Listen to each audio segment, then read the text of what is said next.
Elva Blacker's works particularly stuck out for me for all sorts of reasons. I remember looking at the image, and one of the things that struck me immediately was it was like a film.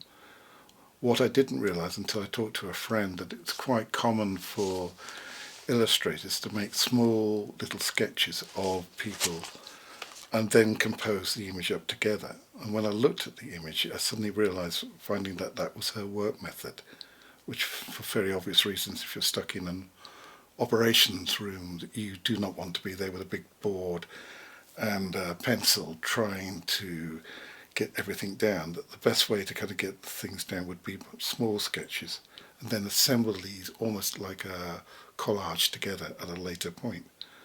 One of the results of that is to give it an almost kind of filmic look.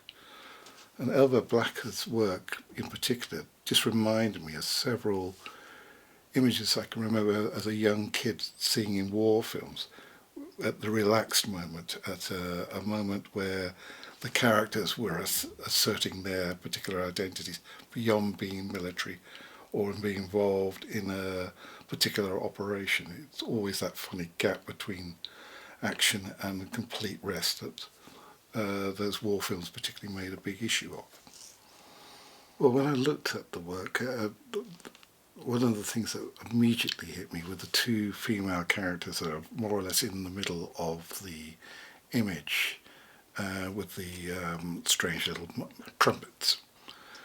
And then the kind of interrelationships of all the other characters. She clearly knew who these people were and what both the rank and the relationship was, and obviously in a funny way implied the ones who are intensely kind of working all the time, as opposed to those who are kind of standing back and making observations. And the other thing that stuck in my head was all the odd things. That down one side is the ops blackboard, which I suspect for secrecy reasons there is not, it's an indication, but you can't actually see it. So unless you know what you're looking at, you're not really know what's going on. What is a greater reveal is the map that they're all sat around, which is obviously not of anywhere in Britain. It's a made-up place with a channel, so vaguely Britain and vaguely Europe, but clearly with no operational details on. Even the kind of strange thing of one of the plot lines being held rather lazily by a male individual, almost casually, not giving any real indication what's going on at all. So there's a strange kind of feeling of theatre, that this is an idea of an operations room, that there are lots of little moments there being presented at exactly the same time.